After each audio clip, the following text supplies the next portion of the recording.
Imagina la peor pesadilla de una madre.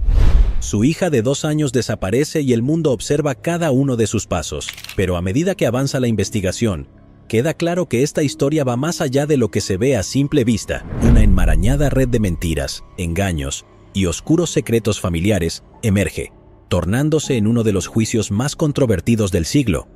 Hoy nos adentraremos en la retorcida saga de Casey Anthony, una joven madre acusada de un crimen inefable.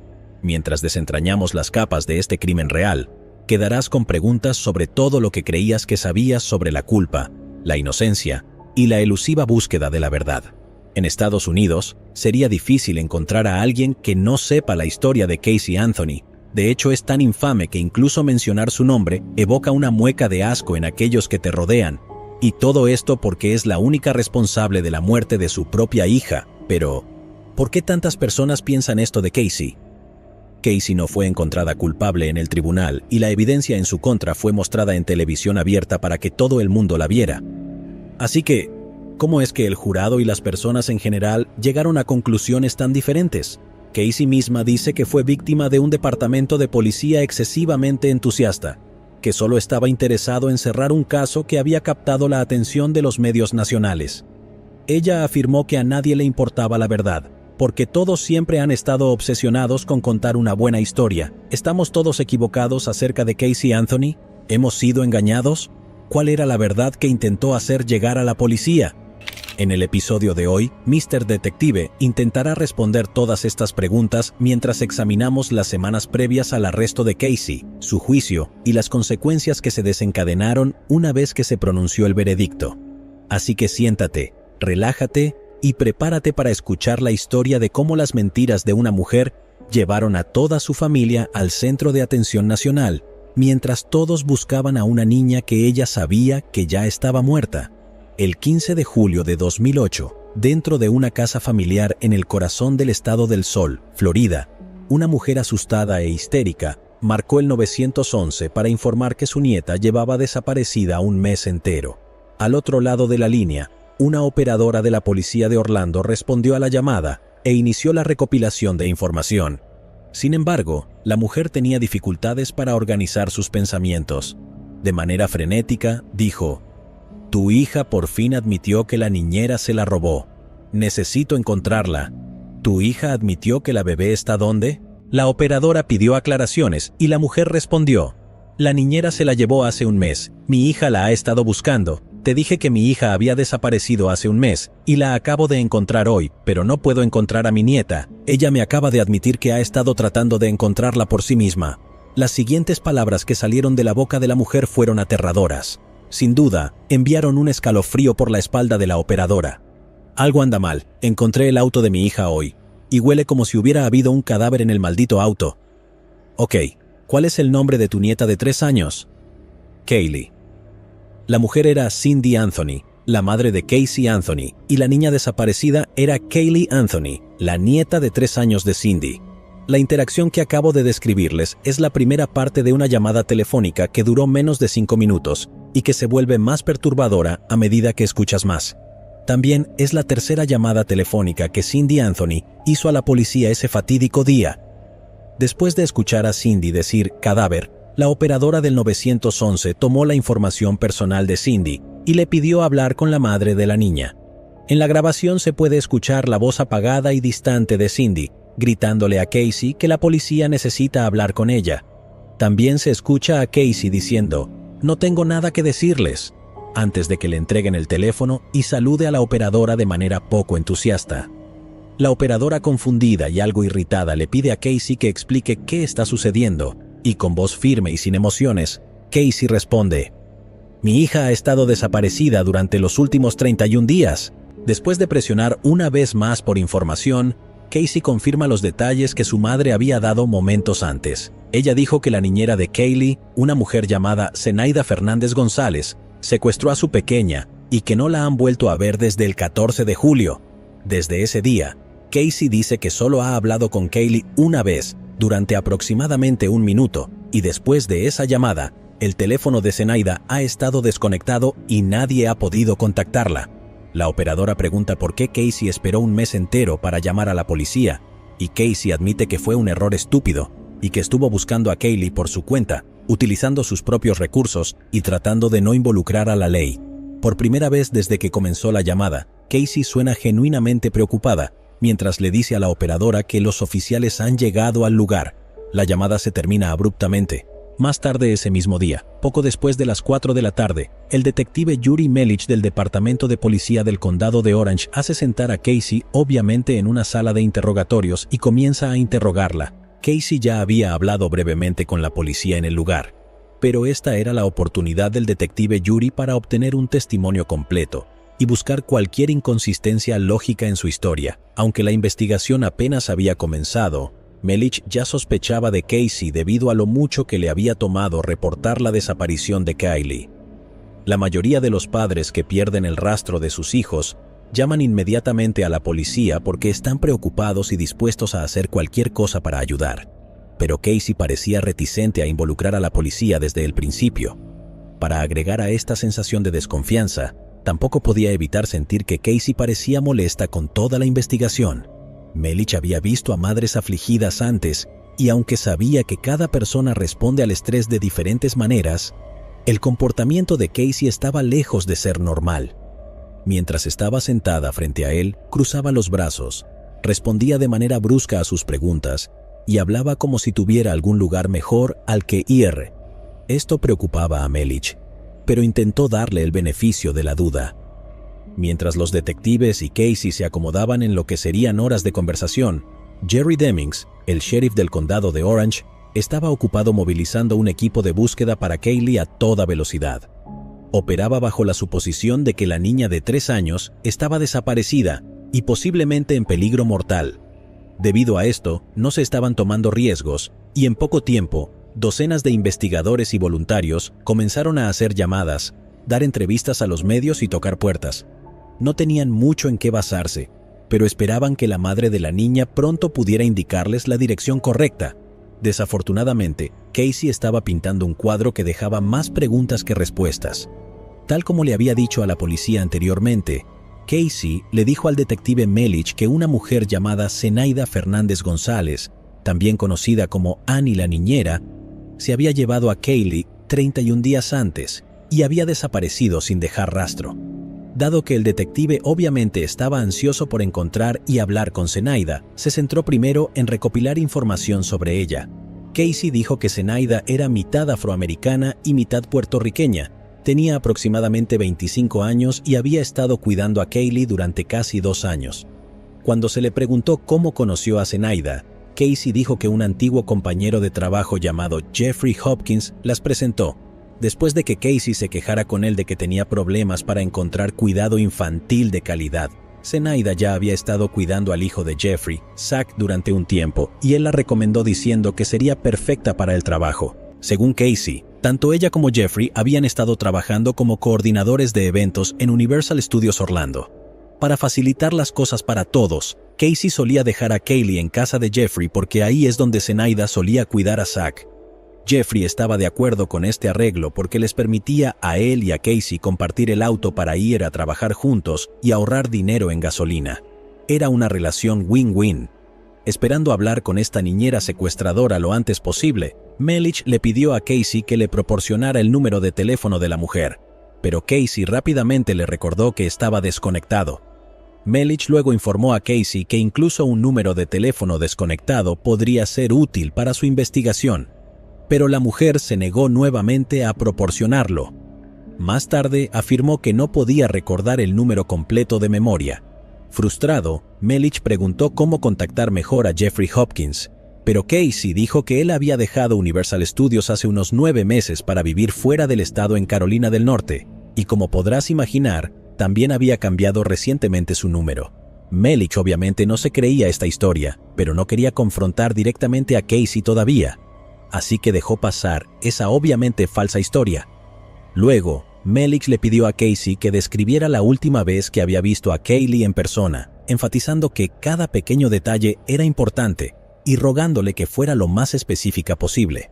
Melich y Casey pasaron la siguiente hora jugando al gato y al ratón, donde el ratón no quiere decirle nada al gato, y el gato hace constantemente preguntas para obtener información básica.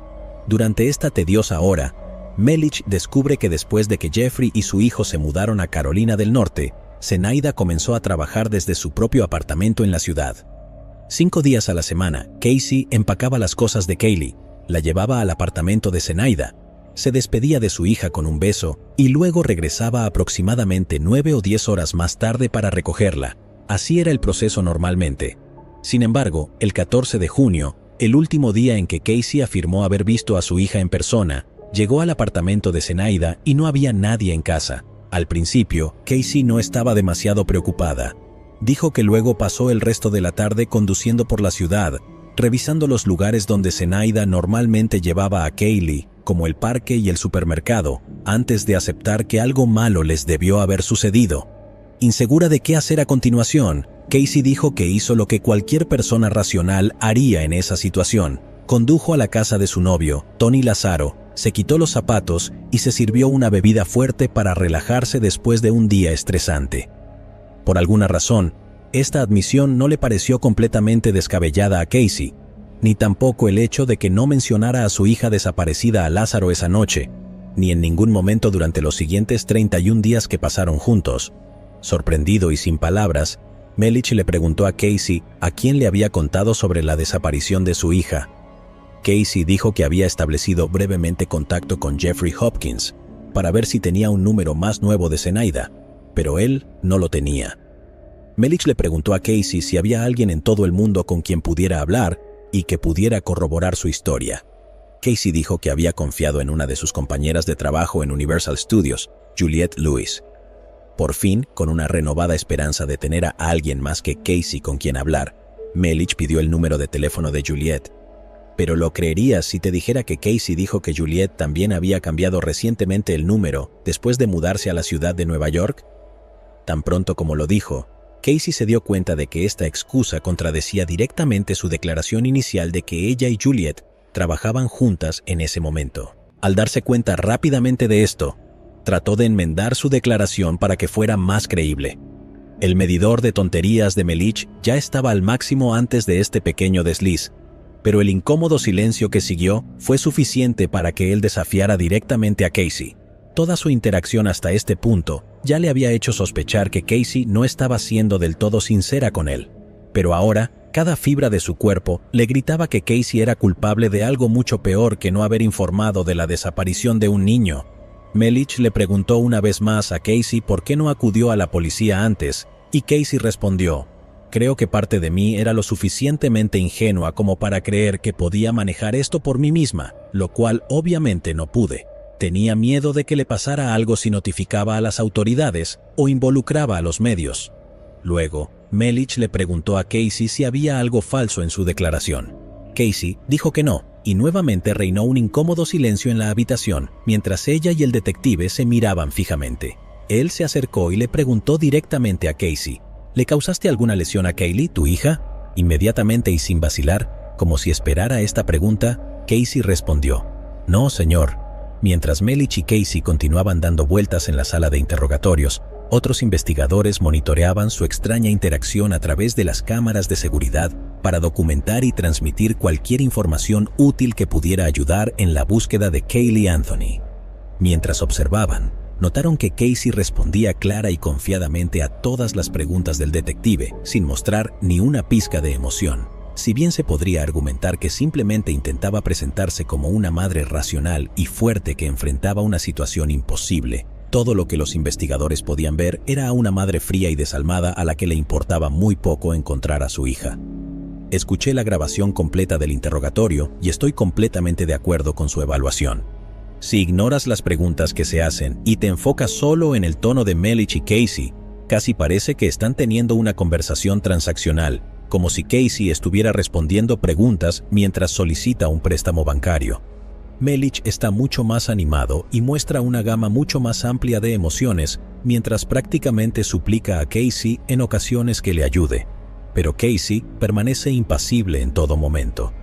Ya que obviamente hablar no los llevaba a ninguna parte, Melich decidió entonces que era hora de que los dos hicieran una pequeña excursión. Desde el interior de su patrulla, siguió las indicaciones de Casey mientras ella lo guiaba hacia el apartamento de Zenaida. Cuando llegaron, él tocó la puerta de la mujer, pero no recibió respuesta. Miró adentro a través de la ventana y se dio cuenta de que el apartamento parecía estar completamente vacío y había telarañas que indicaban que nadie había vivido allí durante mucho tiempo. Luego, Casey llevó a Melich a una comunidad de casas adosadas donde supuestamente vivía la madre de Zenaida. A pesar de afirmar haber dejado a Kaylee allí varias veces, no pudo recordar ni el número de la casa ni la ubicación exacta. La policía tocó en 3 posibles hogares que Casey señaló, pero ninguno de los residentes conocía a una mujer llamada Zenaida, su madre, Casey o la joven Kaylee. Ahora, con todo el día desperdiciado y sin pruebas tangibles para detener a Casey, Melich decidió llevar a su dolor de cabeza viviente de vuelta a la casa de sus padres para que pudiera descansar y él pudiera concentrarse en seguir investigando y revisando todas sus obvias mentiras. Cuando llegaron y Casey entró, ocurrió algo inesperado. George Anthony, el padre de Casey, que también era un exoficial de policía, salió a hablar con Melich. Les dijo a los detectives que creía que Casey estaba ocultando algo y les recalcó que no quería volverse contra su propia hija, pero que le preocupaba más encontrar a su nieta que cualquier problema legal en el que Casey pudiera estar metida. George instó a Melich a no dejar de presionar a Casey por respuestas y el detective garantizó que no lo haría. Al día siguiente, tal como le había prometido a George, Melich y su equipo continuaron buscando respuestas con la única persona que podría proporcionar alguna. Casey le había dado a Melich el número de teléfono de su jefe y el número de Universal Studios el día anterior, pero cuando Melich intentó llamar, resultó ser un número equivocado. Impaciente por la constante evasión, recogió a Casey nuevamente en la casa de sus padres, la llevó a su lugar de trabajo y le exigió que lo llevara a la oficina de su jefe. Casey luego guió a los investigadores por la propiedad abrasadoramente caliente durante media hora antes de dirigirlos a un edificio de oficinas en el extremo lejano del parque de diversiones. Después de sortear la seguridad con sus palabras, Casey llevó a Melich hasta el rincón trasero del edificio. Sin más opciones y literalmente acorralada, Casey se dio vuelta para enfrentar al detective. Rió y admitió que ya no trabajaba en Universal Studios. La habían despedido 2 años antes y no había vuelto a pisar el lugar desde entonces. Furioso, Melich arrestó a Casey por negligencia infantil, hacer declaraciones falsas a la policía y obstruir una investigación policial. En su informe, Melich escribió: basándonos en las mentiras repetitivas que la acusada ha contado, no sabemos con quién está la niña, ni si la niña está viva. Mientras recibía información y se la transmitía a la acusada después de su arresto, ella continuó alegando ignorancia y en ocasiones se reía de la situación. Aún así, no mostraba ningún signo externo de remordimiento o preocupación por su hija, de 2 años desaparecida. Solicito que se le mantenga sin derecho a fianza hasta que se encuentre a la niña. Casey fue trasladada de vuelta al departamento del sheriff del condado de Orange, donde sería retenida hasta que pudiera comparecer ante un juez que determinaría la fianza. Mientras ella se consumía en su soledad, los medios de comunicación nacionales comenzaban a difundir su historia.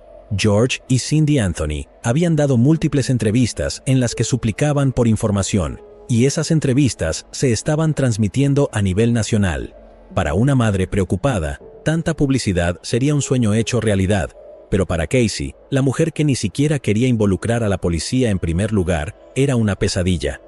Desde la cárcel, llamó a su madre para enfrentarla sobre las entrevistas. Mientras estaba al teléfono con ella, Casey sonaba brusca y terminó la llamada diciendo que llamarla era una completa pérdida de tiempo.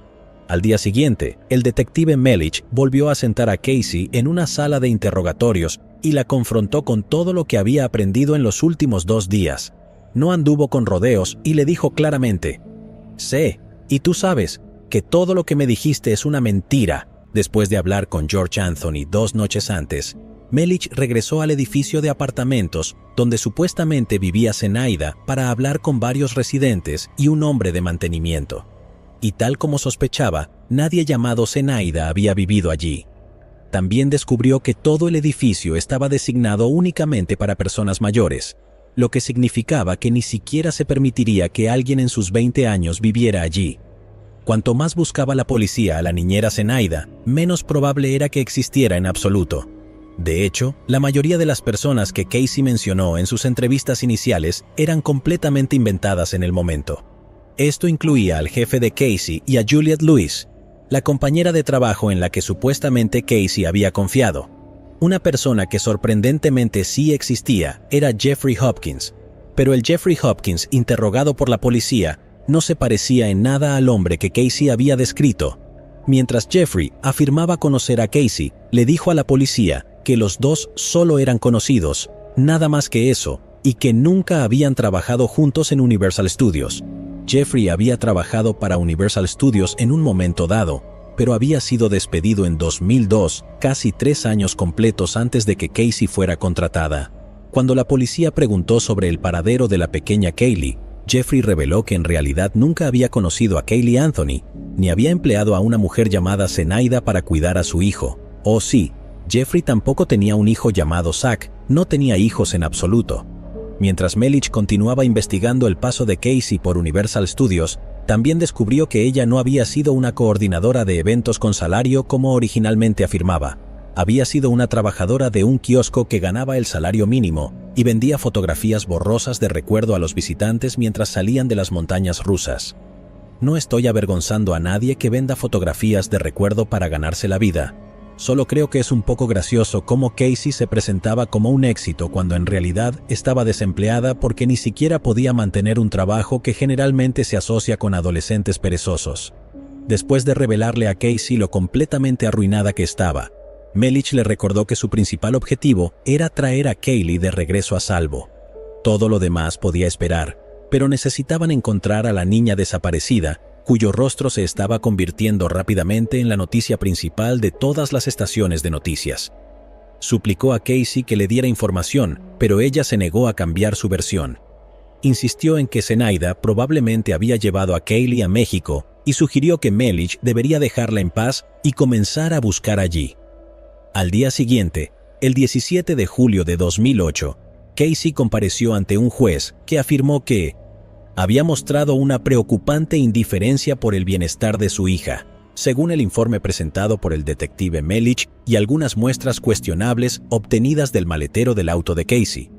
El juez Stan Strickland declaró: la señora Anthony no ha proporcionado ni una pizca de información útil sobre el paradero de su hija, y agregaría que la verdad y la señora Anthony se desconocen. Basado en su nombre y en esta helada cortesía, no puedo evitar sentir que el juez Strickland es muy genial. También le negó a Casey la solicitud de fianza, lo cual es también bastante genial. Mientras la realidad de su situación comenzaba a hundirla lentamente, Casey decidió que sería mejor contratar a un abogado. Y aquí es donde entra en escena José Báez, también conocido como el Caballero de Florida. Báez es un personaje interesante del que hablaremos más adelante, pero por ahora debes saber que aconsejó a Casey que se callara y dejara de dificultar su trabajo. Como resultado, Casey dejó de ofrecer ayuda a la policía del condado de Orange. Sin embargo, se ofreció a trabajar con un dibujante forense del FBI para producir un retrato hablado de una niñera inexistente para ayudar en la búsqueda. Afirmó que solo trabajaría con el FBI porque ya no confiaba en Melich ni en la policía local. Mientras Casey se encontraba sola en la celda de la cárcel, que muchos esperaban que se convirtiera en su hogar permanente, los investigadores trabajaban horas extras para recopilar la mayor cantidad posible de pruebas en su contra. Comenzaron con el auto que Cindy y George Anthony afirmaban que olía a cadáver. En la sección anterior mencioné algunas muestras cuestionables que se descubrieron dentro del maletero del auto de Casey, y esas muestras resultaron ser pruebas de descomposición humana. Mientras buscaban en el maletero, descubrieron una pequeña mancha circular que tenía aproximadamente el tamaño y la forma del cuerpo de un niño pequeño. Después de tomar muestras tanto del maletero como de la alfombra, el científico investigador Arpad Vaz pudo identificar más de 30 compuestos asociados a la descomposición humana, de los cuales 7 luego se confirmarían como pertenecientes a Caylee Anthony. Además de estos compuestos, Vaz también descubrió algo más: cloroformo y en grandes cantidades. Vaz más tarde afirmaría que si bien pequeñas cantidades de cloroformo pueden encontrarse en la naturaleza, la cantidad de cloroformo presente en el maletero de Casey era considerablemente superior a cualquier concentración que hubiera encontrado en más de 20 años de experiencia.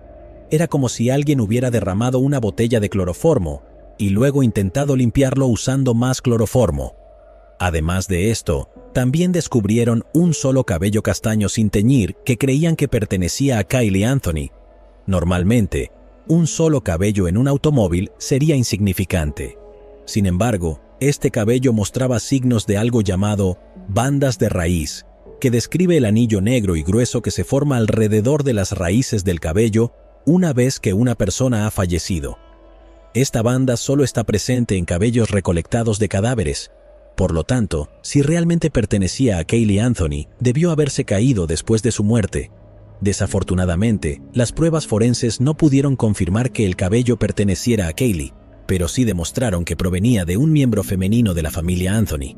Se analizaron los cabellos de Cindy y Casey, y como el cabello de Cindy fue analizado y el de Casey era corto, y ambas seguían con vida, se puede asumir que este cabello debió haber provenido de Caylee. Después de recopilar y documentar esta evidencia, los investigadores recurrieron a los amigos y familiares de Casey para establecer una cronología de sus movimientos y acciones en los días previos a la desaparición de Caylee. Según Casey, durante el mes en que su hija supuestamente estaba desaparecida, ella estaba destrozada y buscando frenéticamente pistas sobre dónde podría haberla llevado la niñera. Sin embargo, sus amigos pintaron una imagen muy diferente de la situación. Según ellos, Casey había pasado todo el mes en cuestión de fiesta y celebrando como si no hubiera un mañana. Estaba de compras, saliendo de noche e incluso se hizo un tatuaje que decía Bella Vita, que significa vida hermosa en italiano.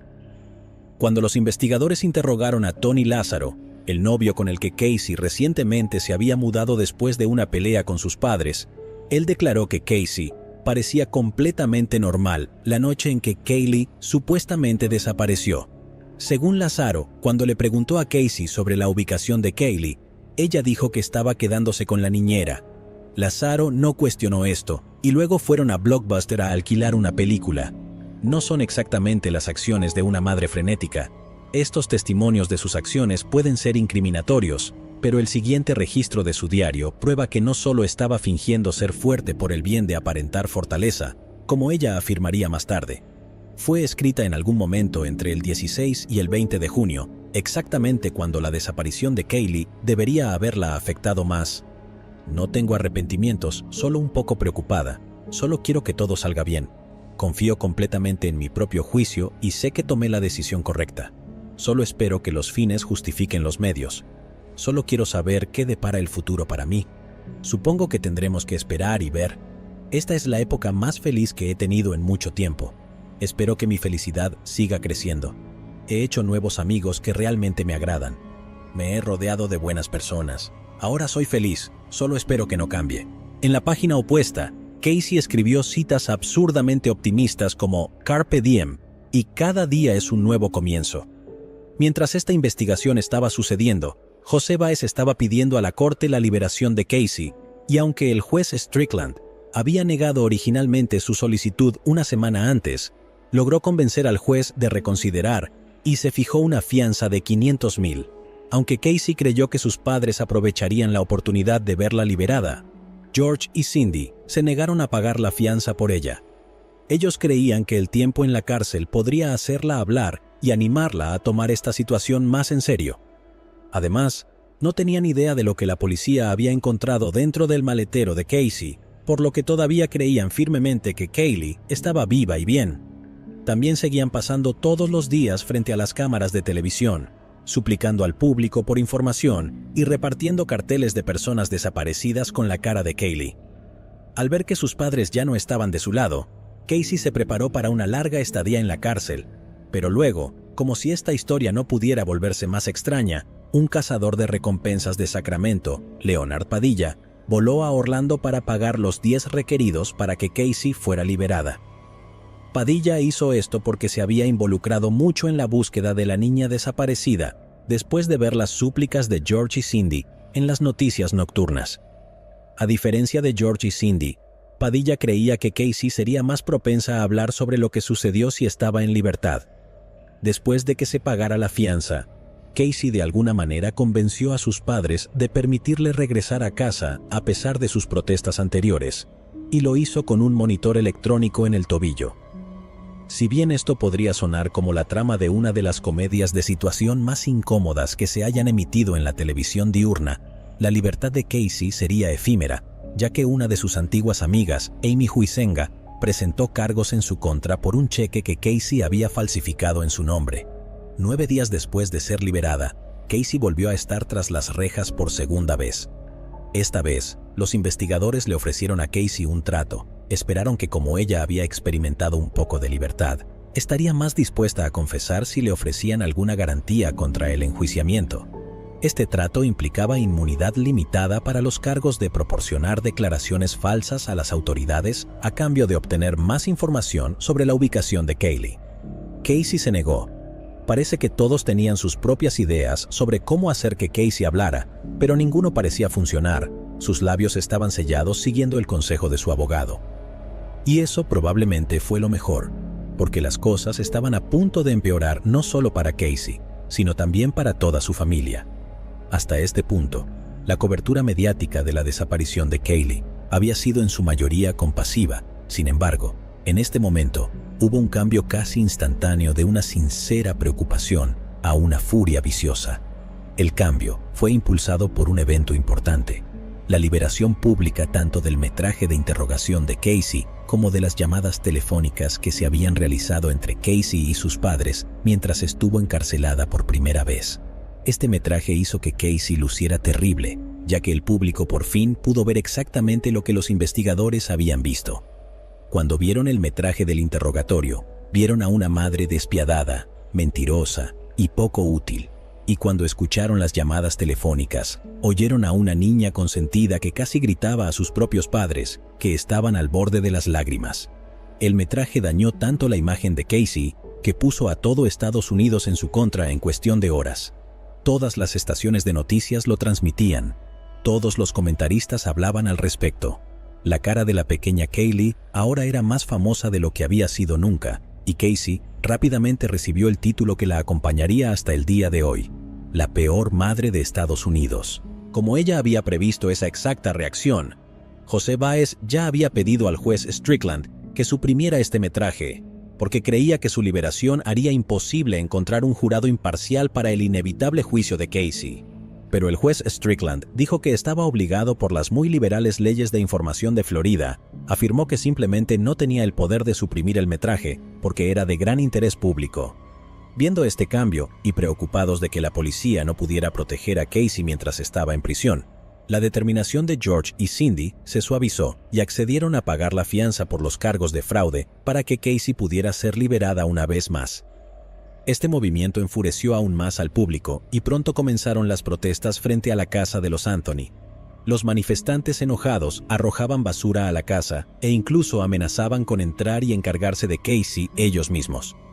Estos manifestantes odiaban a Casey por su comportamiento, pero también odiaban a George y Cindy por apoyar a Casey.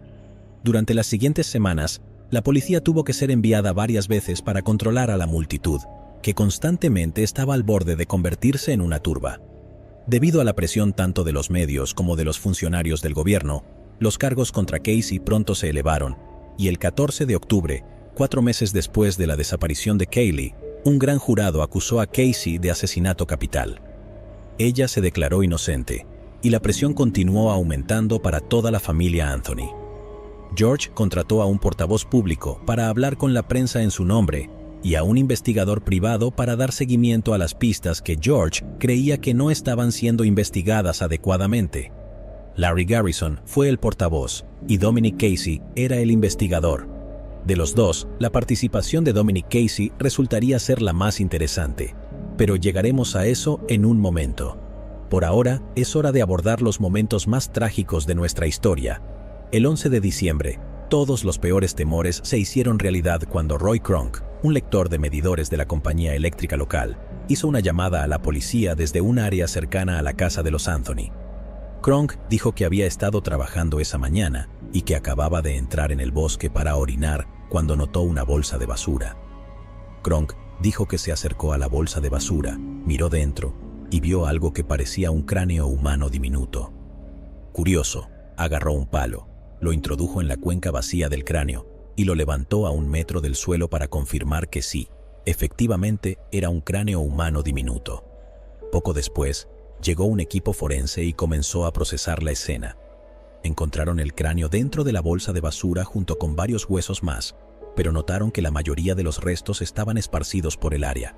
Parecía que animales salvajes habían encontrado y perturbado el cuerpo mucho antes de que Roy Kronk lo descubriera. Además del cráneo, también descubrieron una sábana de Winnie the Pooh. Encuentran el cuerpo, lo someten a pruebas de ADN, saben que es Kaylee, obtienen una orden para registrar la casa de los padres y luego encuentran que la sábana y las cosas coinciden y también descubren que alguien buscó cloroformo en la computadora. A los ojos de los investigadores, estas pruebas eran incriminatorias. Un mes después de estos descubrimientos, George Anthony intentó suicidarse. Sin las especulaciones sobre el destino de la pequeña Kaylee circulando, la policía comenzó a trabajar para entender las dos preguntas más importantes en cualquier caso de homicidio: ¿cómo y por qué? Para conocer más sobre quién era Casey y establecer un posible motivo, la policía se sumergió en su pasado, y esto es lo que descubrieron. Casey Anthony nació en Warren, Ohio, el 19 de marzo de 1986, hija de George y Cindy Anthony. Tenía un hermano llamado Lee y, según todos los informes, era descrita como una chica inteligente, amable y típicamente estadounidense. Cuando Casey era joven, su familia se mudó a Orlando, Florida.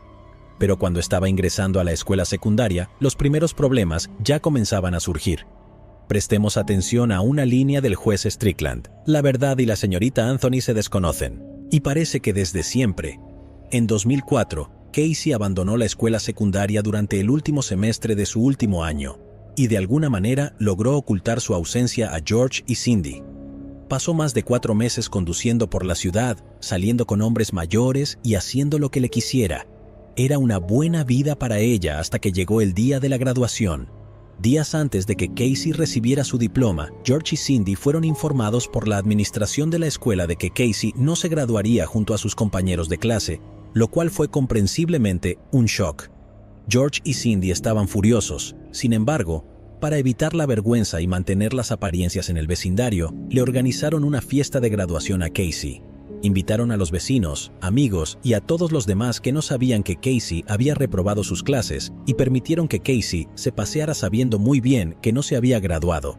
Sin culpar demasiado a George y Cindy, muchos de los psicólogos que han analizado este caso coinciden en que su comportamiento permisivo fue una de las causas fundamentales de la incapacidad de Casey para aceptar su responsabilidad. También fue la razón por la cual Casey se sentía tan audaz con sus mentiras, ya que nunca había enfrentado consecuencias reales por ellas. A lo largo de su vida, cuando Casey se enfrentaba a obstáculos, recurría a la mentira.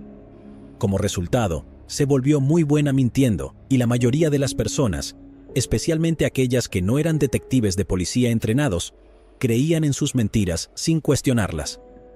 Sí, a pesar de lo que hemos visto hasta ahora, Casey era una mentirosa extraordinaria, y lo que hacía que sus mentiras fueran tan convincentes para la gente común era su voluntad de mantenerlas hasta el amargo final. Casey nunca admitió sus mentiras, a menos que se enfrentara con pruebas irrefutables, y a veces ni siquiera así. Después de la fiesta de graduación, sus padres notaron algo más. El vientre de Casey comenzaba a sobresalir. Le preguntaron al respecto, pero Casey aparentemente era incapaz de pensar a largo plazo e insistió en que aún era virgen y no podía estar embarazada. Dijo que simplemente había estado comiendo demasiado y había aumentado de peso como resultado. Varios meses después, a medida que su estómago, y solo su estómago, seguía hinchándose, Casey fue acorralada por sus padres y admitió que estaba embarazada. Cuando le preguntaron sobre la identidad del padre, la virgen Casey dijo que no tenía idea de quién podría ser. Su prometido en ese momento, Jesse Grant, afirmó que el niño era suyo, pero esas afirmaciones se demostrarían falsas más tarde mediante pruebas de ADN. Hasta el día de hoy, no sabemos quién es el padre biológico de Kaylee. En un momento de su vida, Casey afirmó que el embarazo fue el resultado de una agresión sexual, pero esas afirmaciones nunca se han corroborado. También se ha sugerido que su hermano Lee podría ser el padre, ya que Casey una vez le dijo a sus amigos que Lee la había tocado de manera inapropiada cuando eran niños, pero esto también es pura especulación. En cualquier caso, en ese momento del embarazo, Casey ya estaba demasiado avanzada como para considerar seriamente un aborto, pero decidió dar a la niña en adopción después de su nacimiento. Sin embargo, su madre, principalmente Cindy, la convenció de que se quedara con la niña. Le dijo a Casey que si abandonaba a su hija, la cortarían financieramente y le prohibirían quedarse en la casa familiar. El 9 de agosto de 2005, Kaylee Marie Anthony fue recibida en la familia Anthony. Los siguientes años de la vida de Casey y Kaylee son relativamente mundanos.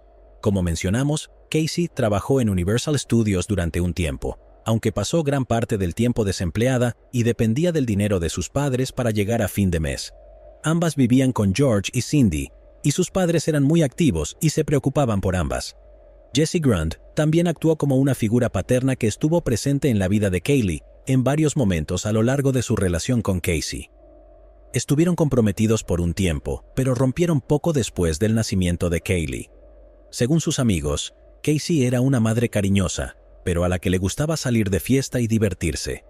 Ahora, armados con una comprensión adecuada de quién era Casey, los investigadores comenzaron a reunir todas las pruebas y declaraciones de testigos para formar una narrativa completa y comprensiva que tuviera sentido para ellos. Así que ahora es el momento de hacer una breve advertencia. Todo lo que les he presentado hasta ahora ha sido reportado de manera independiente por la policía, los medios de comunicación o aquellos que conocían personalmente a Casey, pero a medida que avanzamos, comenzaremos a hablar sobre la parte de nuestra historia que está fuertemente disputada. Esto se debe a que hay múltiples versiones de lo que sucedió y, desafortunadamente, ni siquiera podemos confiar en los tribunales para obtener una versión de los hechos legalmente reconocida debido al inminente veredicto de no culpabilidad. Como recordatorio y para dejarlo perfectamente claro, Casey Anthony fue declarada no culpable, por lo tanto, a partir de ahora, presentaré lo que la policía dice que sucedió, ya que esta será la historia que la fiscalía intentará utilizar para lograr una condena.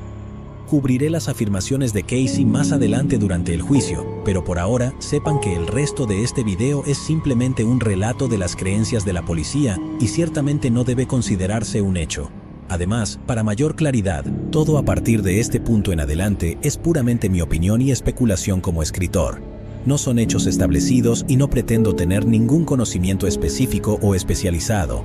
Dicho esto es lo que la fiscalía cree que sucedió el 9 de junio. Una semana antes de la muerte de Kaylee. Casey y Cindy tuvieron una acalorada discusión sobre la dirección que estaba tomando la vida de Casey, a lo que Casey respondió enfadada saliendo de la casa con Kaylee. Casey colocó a su hija en el asiento para niños dentro del Pontiac de sus padres y se alejó a toda velocidad. Más tarde ese mismo día, Casey y su amiga Amy Huizenga regresaron a la casa de George y Cindy para recoger las cosas de Casey y Kaylee. Casey había arreglado quedarse con Ricardo Morales, un exnovio de Casey y uno de los posibles padres de Kaylee. Después de recoger sus cosas, Casey se mudó con Ricardo Morales y se quedó allí durante la próxima semana. Durante este tiempo, George y Cindy llamaron y suplicaron a Casey que regresara a casa varias veces, pero Casey se negó, afirmando que estaba de viaje de negocios para Universal Studios y que no podía regresar o perdería su trabajo. En realidad, Casey y Kaylee estaban en la ciudad visitando amigos y haciendo compras utilizando una tarjeta de crédito que Casey le había robado a Cindy. El 16 de junio, Casey llevó a Kaylee a casa para hacer una visita. Cindy y Casey nadaron juntas en la piscina familiar antes de que tanto George como Cindy se fueran a trabajar. Esta es la última vez que George o Cindy vieron a Kaylee con vida. Esa tarde, mientras Casey estaba sola en casa, comenzó a reflexionar sobre su vida. Casey se dio cuenta de que era una madre soltera sin educación, sin perspectivas y sin futuro. Le encantaba salir de fiesta y pasar tiempo con sus amigos, pero rara vez tenía la oportunidad porque las responsabilidades de la maternidad siempre la agobiaban. Eso es todo lo que Kaylee era para Casey, una carga. Casey nunca había deseado tener a Kaylee en primer lugar. La maternidad se le impuso y estaba harta de ello. Esa noche, mientras George y Cindy estaban fuera, Casey buscó en la computadora familiar cómo hacer cloroformo, utilizando productos químicos que tenía en casa para producirlo. Luego, buscó el rollo de cinta adhesiva del garaje de George. Entonces, Casey colocó a Kaylee en una cama, la envolvió en una sábana de Winnie the Pooh y sostuvo un trapo empapado en cloroformo sobre su boca hasta que se desmayó. Luego, Casey arrancó varios trozos de cinta adhesiva y los usó para cubrir la boca y la nariz de Kaylee. La niña murió por asfixia mientras su madre observaba para asegurarse de que el sellado no se rompiera. Una vez que Casey estuvo segura de que Kaylee estaba muerta, cargó su cuerpo junto con una sábana y cinta en 3 bolsas de basura de plástico y la colocó dentro del maletero de su auto. En este punto, Casey se mudó con su nuevo novio, Tony Lazzaro, y le dijo que Kaylee ahora vivía con una niñera a tiempo completo. Aquí es cuando escribió las partes del diario que vimos anteriormente. En algún momento de la semana siguiente, Casey terminó lo que había empezado al arrojar el cuerpo de Kaylee en el bosque cerca de la casa de sus padres. En ese punto, el olor dentro del auto era abrumador y el líquido químico del cuerpo de Kaylee se había filtrado a través de las bolsas y empapado la alfombra del maletero. Intentó ventilar el auto, pero era demasiado para ella. El 27 de junio, Casey abandonó el auto con el asiento de Kaylee todavía adentro en una tienda de cambio de cheques justo fuera de Orlando. Tony Lazzaro la recogió y notó el olor, pero Casey le dijo que era causado por un animal que había atropellado esa semana. El auto de Casey quedó abandonado en ese estacionamiento hasta que fue remolcado a pedido del dueño de la tienda. Luego, Casey pasó las siguientes 3 semanas viviendo la vida como siempre la había soñado. Salía de fiesta, donde supuestamente se le veía bebiendo, bailando y disfrutando al máximo.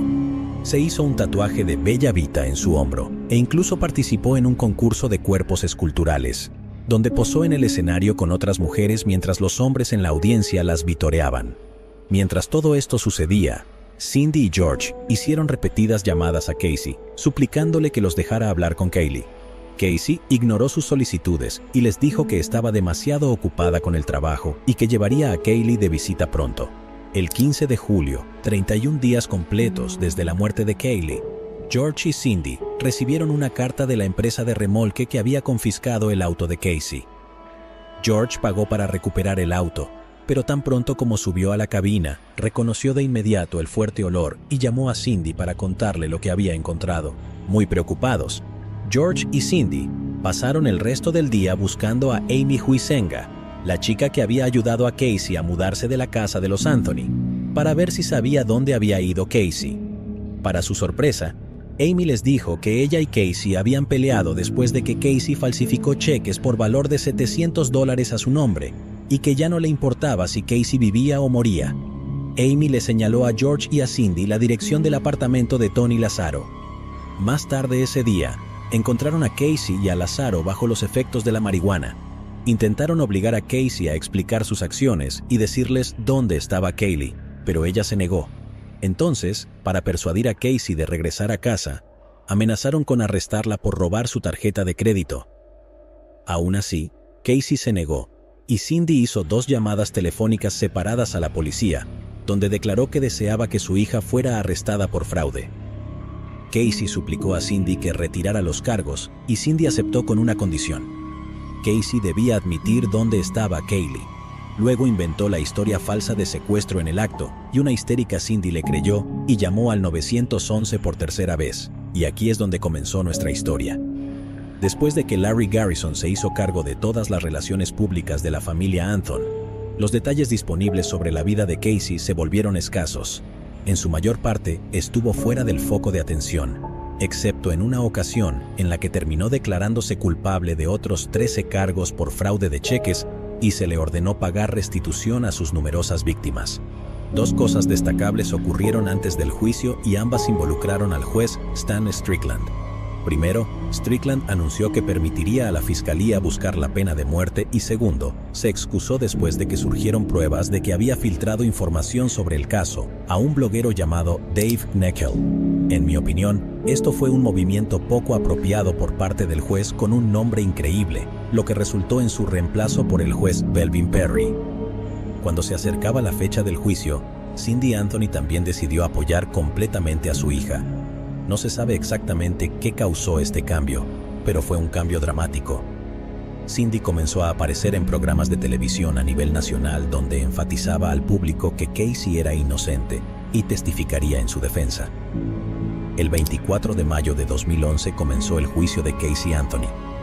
Se le acusó de un cargo de asesinato en primer grado, un cargo de abuso infantil agravado, un cargo de homicidio culposo de un niño y 4 cargos de proporcionar información falsa a las autoridades. El jurado, que tuvo que ser llevado desde el condado de Pinellas una zona aproximadamente a 160 kilómetros al suroeste del condado de Orange, estaba compuesto por 5 hombres y 7 mujeres. Comenzó como todos los juicios con declaraciones de apertura. La declaración de apertura de la Fiscalía reflejaba la versión de los eventos que detallamos en la sección anterior. Era una explicación simple y elegante que creían estaba respaldada por los hechos, pero como veremos pronto, no fue el éxito rotundo que esperaban.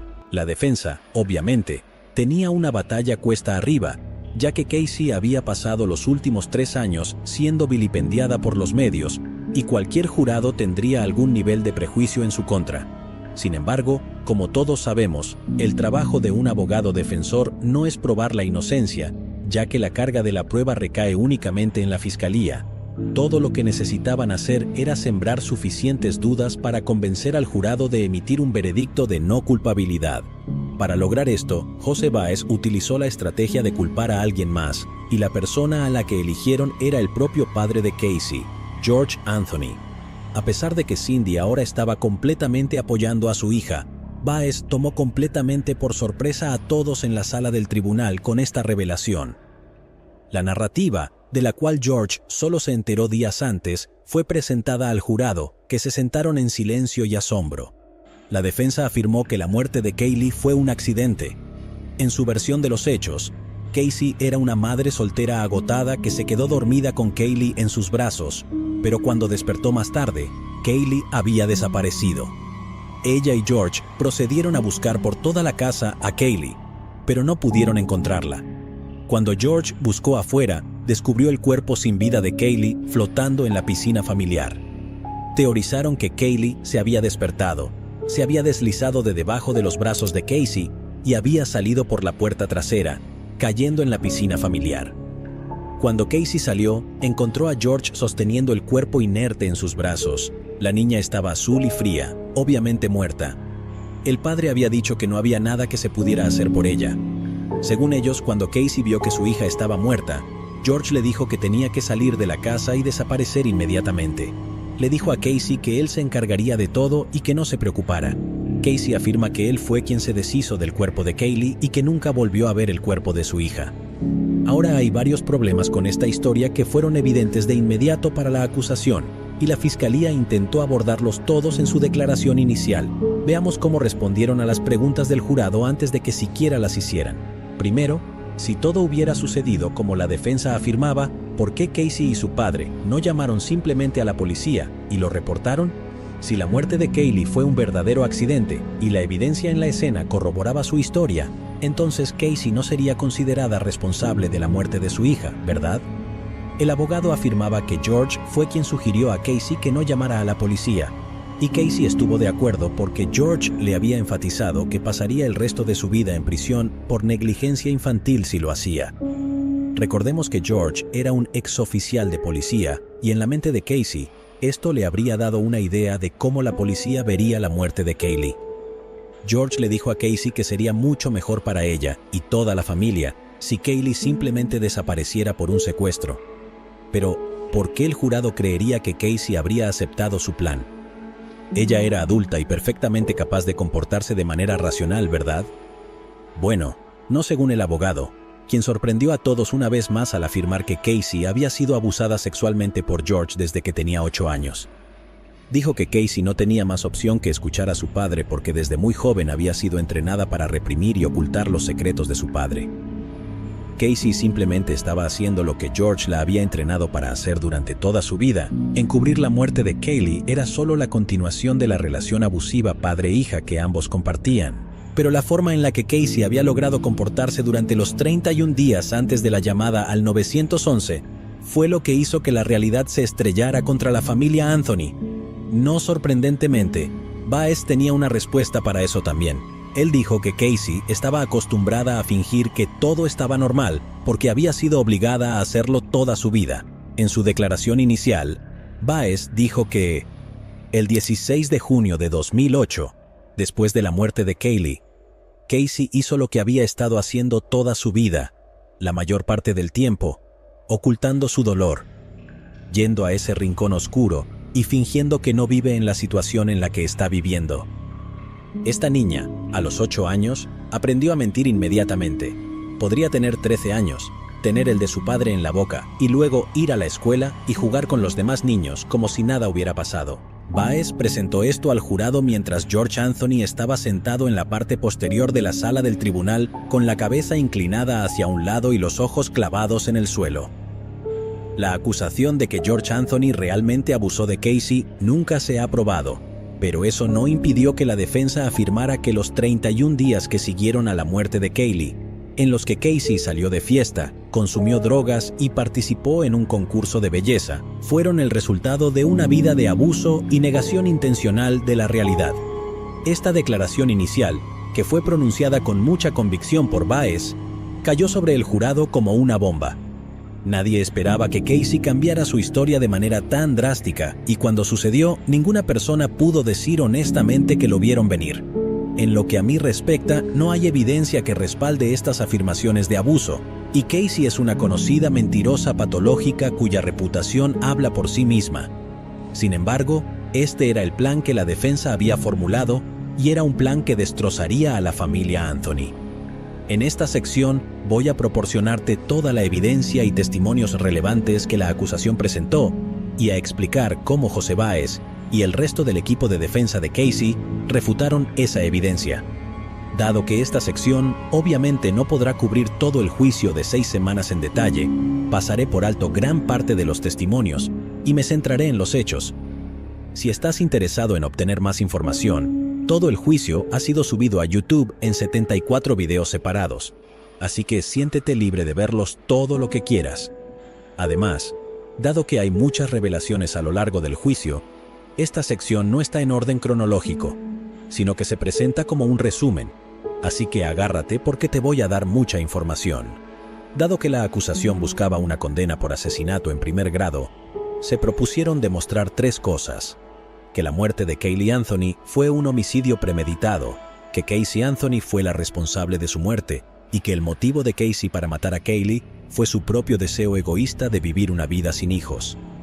Para hacer esto, se basaban en 2 pruebas clave y una serie de testimonios de testigos. Comencemos con el testimonio, porque es el menos relevante. Para recordarle al jurado lo inapropiadamente que se comportó Casey después de la muerte de su hija, la acusación llamó a 9 testigos que dieron sus propios relatos de su actitud despreocupada. Entre ellos estaban Tony Lázaro, Richard Morales y Jeffrey Hopkins, quienes dieron testimonios similares, y para el final, era difícil no pensar que Casey era una persona desalmada. En su mayor parte, la defensa ignoró estos testimonios sobre el comportamiento de Casey, porque su historia ya había abordado por qué Casey podía fingir que todo estaba normal.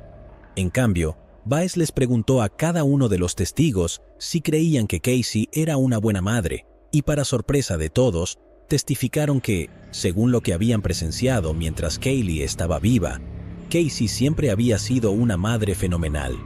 Ahora hablemos del segundo objetivo de la acusación: establecer que Casey Anthony fue quien asesinó a su hija. Esta afirmación se basaba en las pruebas encontradas dentro del auto de Casey, y ya que Casey había sido vista conduciendo el Pontiac en los días siguientes a la muerte de Caylee, según amigos, familiares y cámaras de seguridad, era vital demostrar que el cuerpo de Caylee estaba dentro del maletero durante ese tiempo, ya que eso desacreditaría por completo la historia de la defensa de que George Anthony había sido quien deshizo del cuerpo de Caylee. Al comienzo del juicio, nuestro investigador, Arpad Baz, quien realizó pruebas en las muestras del maletero de Casey, señaló los compuestos que discutimos anteriormente y afirmó que no tenía ninguna duda de que el cuerpo de Caylee había estado almacenado en ese maletero durante un periodo significativo. También se le permitió explicar a los miembros del jurado las etapas de descomposición humana para enfatizar cuánto tiempo debió haber estado el cuerpo de Caylee en el maletero del Pontiac para que esos compuestos se filtraran en la tela de la alfombra. La defensa puso en duda el testimonio de Baz, cuestionando su metodología de pruebas. Señalaron que las pruebas realizadas por Baz se consideraban no estándar y nunca antes se habían utilizado como evidencia en un tribunal. También afirmaron que los compuestos no necesariamente provenían de un cuerpo humano, sino que podrían haber provenido de carne podrida de una tienda de comestibles o una pizza vieja. Por supuesto, también trajeron a sus propios expertos para respaldar estas afirmaciones, y Bass los refutó diciendo que la supuesta carne de la tienda de comestibles debía haber estado contaminada con bacterias del cuerpo de Caylee Anthony, ya que las pruebas confirmaron que esos compuestos pertenecían a ella. Cuando se le preguntó sobre otras posibles fuentes de los compuestos, Bass afirmó rotundamente que no encontró ninguna otra explicación plausible de por qué estarían presentes en el maletero, a menos que el cuerpo de Caylee hubiera estado allí. Así que parecía una victoria segura, ¿verdad? Bueno, en realidad no tanto. Resulta que una parte importante para ganar un juicio es ganarse la confianza del jurado. Verás, los jurados no están compuestos por expertos forenses. Están formados por personas normales que confían en los expertos para interpretar los resultados de las pruebas. Por eso, la credibilidad del testimonio de un experto es vital para asegurar que el jurado tenga fe en lo que el experto está diciendo. Para reducir la credibilidad de Bass, Baez atacó sus calificaciones diciéndole a todos en la sala del tribunal que Bass no era químico porque su doctorado era en antropología y no en química. Baez prácticamente se rió de Bass mientras testificaba, acusándolo de participar en lo que se llamaba una fantasía de la ciencia forense. Después de esto, Baez llamó a su propio experto, quien testificó que, si la teoría de la acusación era correcta, debería haber evidencia de cientos o incluso miles de moscas dentro del maletero, pero los investigadores solo pudieron confirmar la presencia de unas pocas moscas. Esto no concordaba con la teoría de la acusación y se consideró una victoria para la defensa. Además de los compuestos químicos, la acusación también señaló el cabello que se encontró dentro del maletero.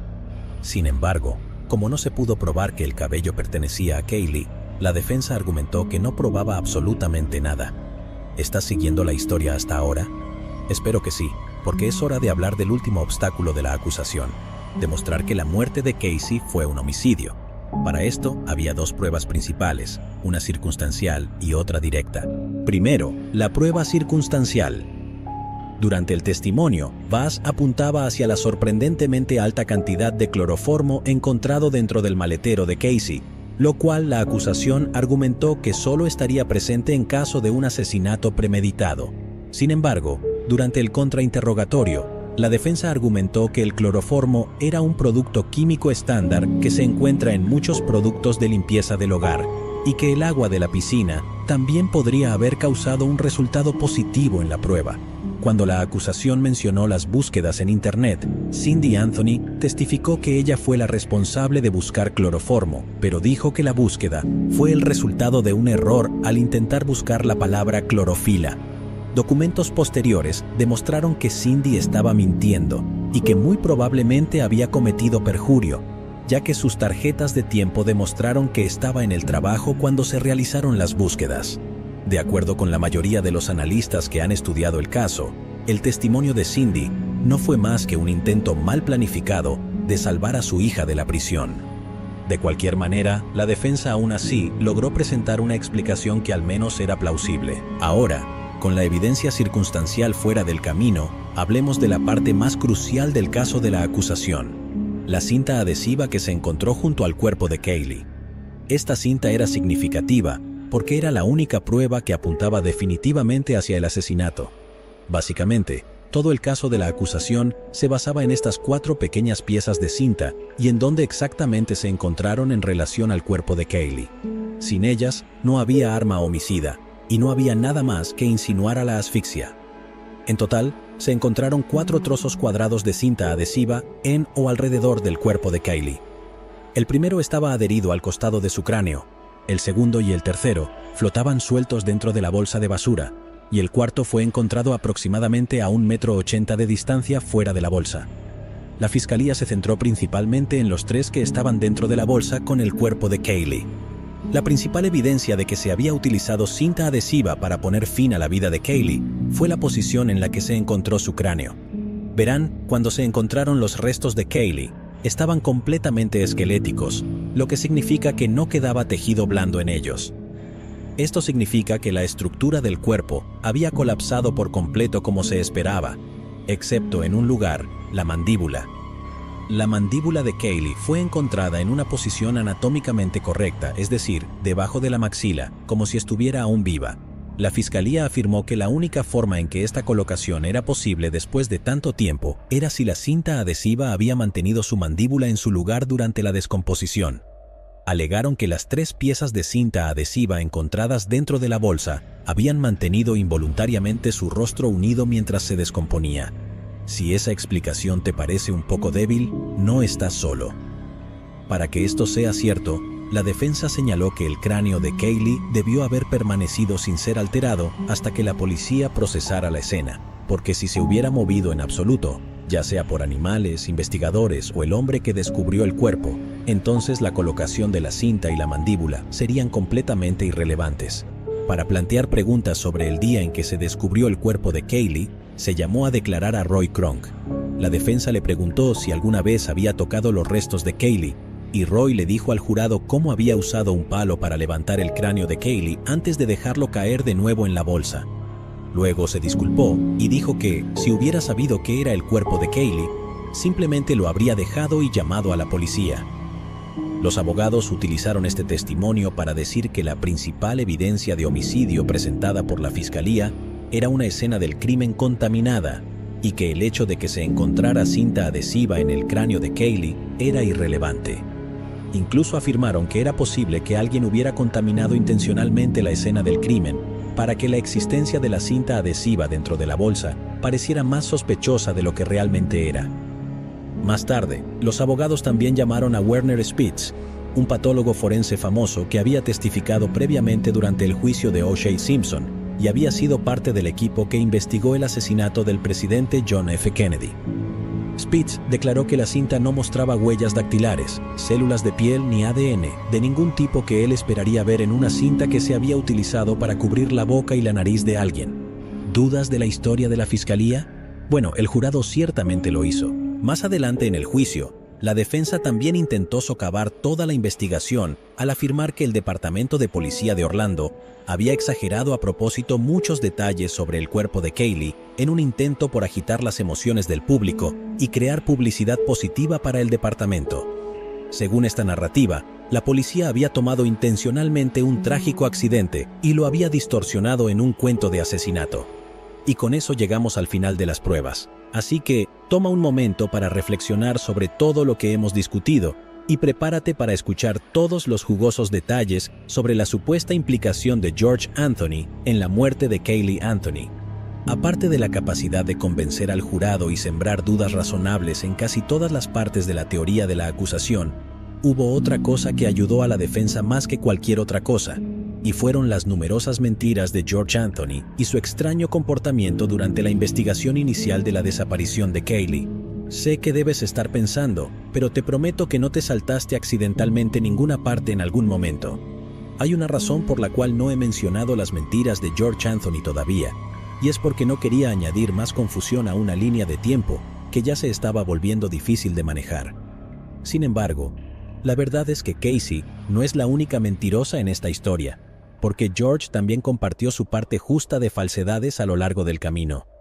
Para darte una idea del tipo de mentiras que George les dijo a los investigadores, una vez afirmó que siguió a Casey durante los 31 días que Kaylee estuvo desaparecida porque quería encontrar a su nieta. Dijo que siguió a Casey durante varios kilómetros ese día, pero ella logró evadirlo. Al principio, la policía no tuvo razón para dudar de su historia, pero a medida que profundizaban en los detalles, descubrieron que los registros telefónicos de George y Casey hacían imposible que esta historia fuera cierta, ya que estaban separados por varios kilómetros en el día en cuestión. George no tenía motivo para mentirle a la policía sobre esto, y aparentemente lo hizo solo para hacerse ver mejor a sí mismo al afirmar que nunca dejó de buscar a Kaylee. También hubo varias inconsistencias en torno a un conjunto de latas de gasolina desaparecidas que la policía nunca pudo resolver por completo, y una acusación de que Casey había robado la camioneta de la familia en algún momento, lo cual también resultó ser falso.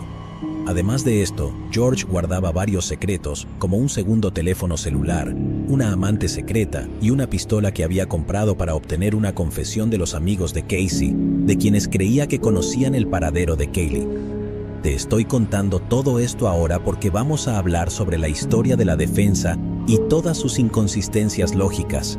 No profundizaremos demasiado en la vida de George Anthony, pero quería que todos supieran que tenía muchos secretos en su propio armario y no debería ser completamente confiable.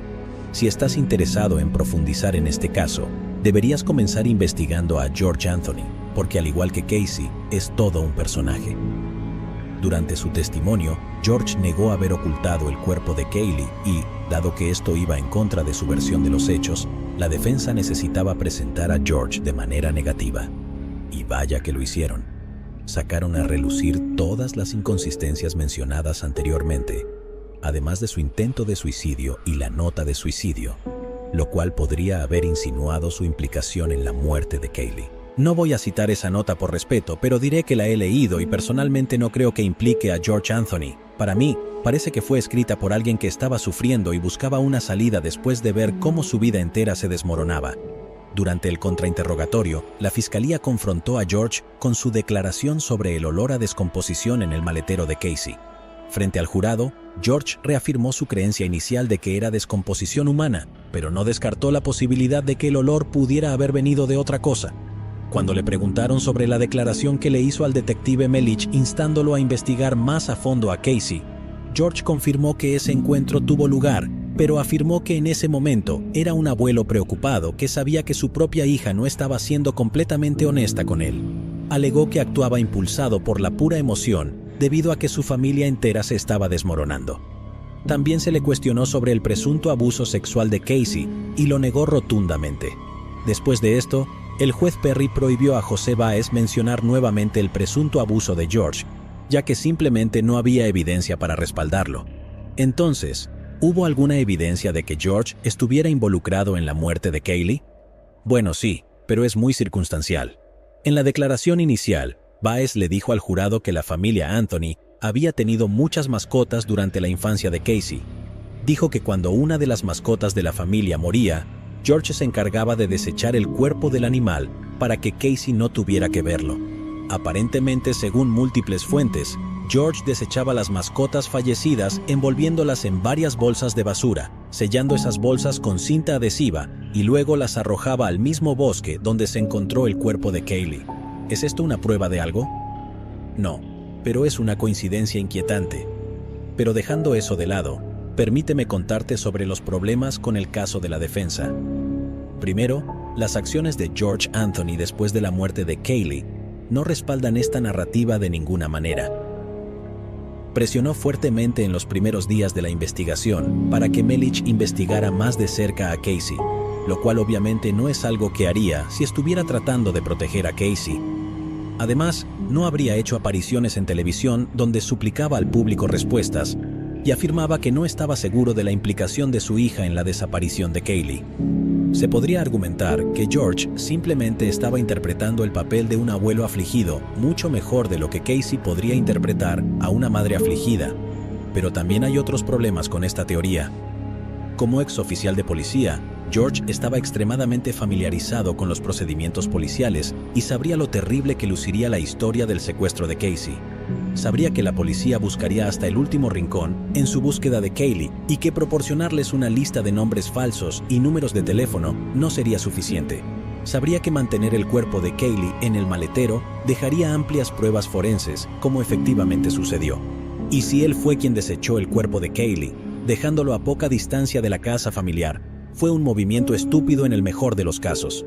Estas inconsistencias fueron planteadas por la fiscalía, pero al final simplemente no fueron suficientes. No es ningún secreto que la única razón por la que estamos hablando de este caso en primer lugar es debido al veredicto de no culpabilidad.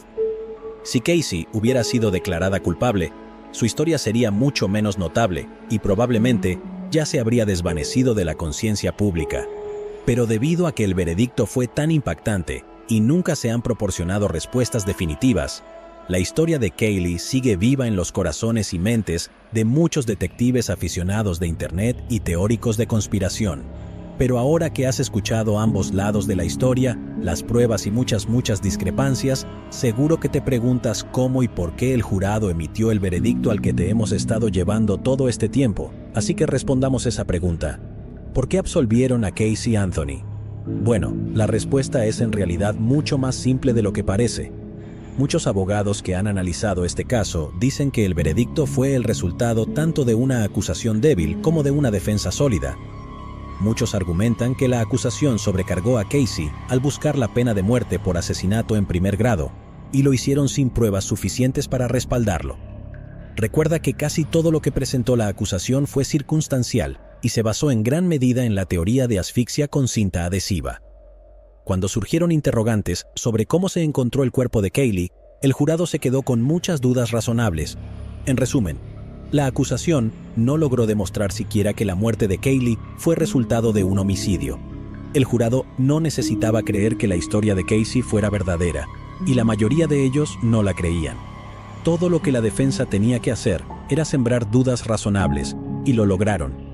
El jurado razonó que simplemente había demasiadas dudas en torno a todos los aspectos del caso como para condenar a alguien. En una entrevista con ABC News, la jurado Jennifer Ford dijo: "No dije que ella fuera inocente, solo dije que no había suficientes pruebas. Si no puedes probar cuál fue el delito, no puedes determinar cuál debería ser el castigo". Esta línea está básicamente tomada textualmente del argumento de cierre de la defensa, y el hecho de que este jurado haya llevado esa frase durante las deliberaciones e incluso la haya repetido a los medios días después, es un testimonio de las habilidades de José Báez como abogado. En los años siguientes al juicio, Báez ha sido criticado por muchos por sus prácticas poco éticas y afirmaciones infundadas durante el juicio de Casey Anthony, pero eso no cambia el hecho de que sus métodos funcionaron. Al final del día, cuando todo sea dicho y hecho, la pregunta clave en este caso nunca será respondida. Nunca se podrá probar, y eso es como murió Caylee. También se ha informado que él y Casey mantuvieron una relación sexual durante el juicio porque Casey no podía permitirse seguir pagando por sus servicios. En un momento, Báez supuestamente canceló una aparición en los medios que había organizado para Casey, y como pago por no hacerla hablar con el público, le dijo a Casey que le debía 3 mamadas.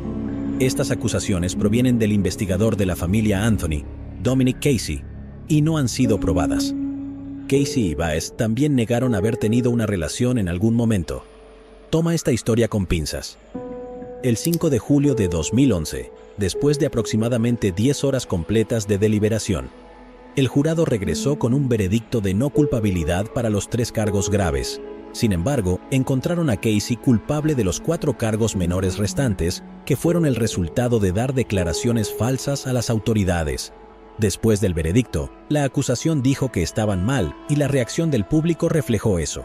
A medida que se difundió la noticia, aquellos que habían acudido a las afueras del juzgado para celebrar el veredicto de culpabilidad de Casey quedaron decepcionados e inmediatamente enfadados.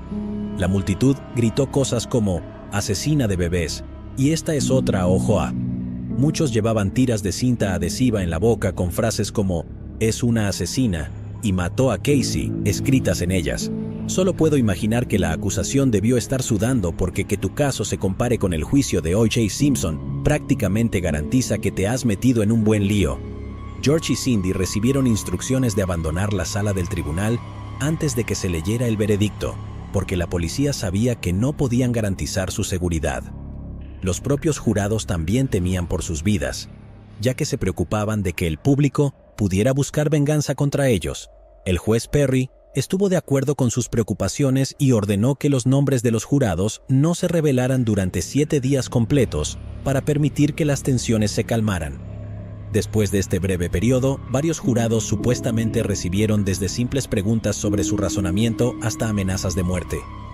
2 días después de que se leyera el veredicto, en la audiencia de sentencia de Casey, el juez Perry impuso la pena máxima posible de 4 años de prisión por un delito menor, pero también le dio crédito por el tiempo cumplido al considerar los años que pasó esperando el juicio. Casey había cumplido su condena y fue programada para ser liberada 10 días después, el 17 de julio del 2011. Entonces, ahora que nos acercamos al final de este episodio, ¿exactamente dónde nos deja? ¿Crees que la muerte de Caylee fue el resultado de un trágico accidente o te inclinas hacia una narrativa más siniestra? Sé que no he sido particularmente imparcial a lo largo de este episodio, pero seamos honestos, el caso ha generado tantas conspiraciones desde que se dictó el veredicto que tuve que ser muy selectivo con la información que presenté. Hay mucho más que decir y muchas más preguntas que responder sobre este caso, especialmente porque casi todos los involucrados, incluido José Báez, han publicado un libro contando todo, pero esos testimonios tampoco son muy confiables. Entonces, ¿hay alguien confiable que pueda brindar alguna perspectiva? Bueno, no es exactamente confiable debido a todas las mentiras y asuntos y demás, pero hay una persona importante de la que no hemos escuchado, George Anthony. Según George, él cree que la muerte de Kaylee fue un accidente, pero obviamente no está de acuerdo con la narrativa de ahogamiento en una piscina que presentó la defensa. Él cree que Kaylee murió como resultado de una sobredosis accidental. Déjame explicar. Casey era una joven a la que le gustaba ir de fiesta, pero también era una madre soltera con responsabilidades. Para conciliar esas dos cosas, Casey hizo lo que hacen algunas madres negligentes para seguir viviendo sus vidas después de que nacen sus hijos. George dice que cree que Casey comenzó a darle pequeñas dosis de Xanax a Kaylee para hacerla dormir, de modo que ella pudiera salir y divertirse con sus amigos. Cuando la gente preguntaba dónde estaba Kaylee, Casey les decía que estaba con Sunny la niñera, que es un apodo común para la droga en este contexto. Desafortunadamente, debido a que el cuerpo humano desarrolla rápidamente tolerancia al Xanax, Casey se vio obligada a darle a Kaylee cantidades cada vez mayores de la droga para asegurarse de que durmiera toda la noche. Esto continuó hasta una noche de julio de 2018, cuando Casey regresó a casa y descubrió que le había dado una sobredosis accidentalmente a Kaylee, causando que se quedara dormida y nunca despertara.